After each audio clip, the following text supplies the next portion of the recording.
Alrighty, here's the walk around of the welding machine. There's the engine, new choke cable. Okay. Showing a new hitch,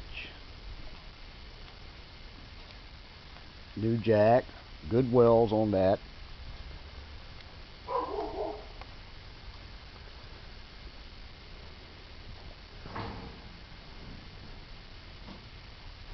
New battery.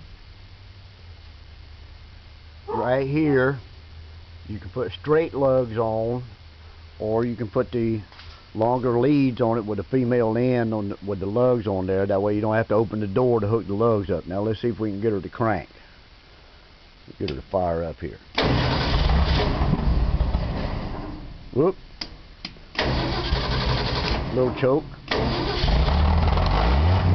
Oh yeah.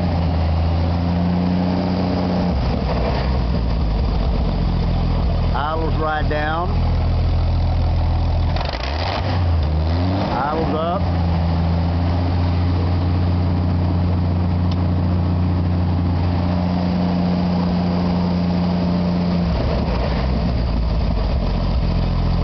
Idles right down. I think it's a good machine. There's your board. This for low range, high range. This meter is not hooked up yet, but you can get the wiring diagram and get it hooked up.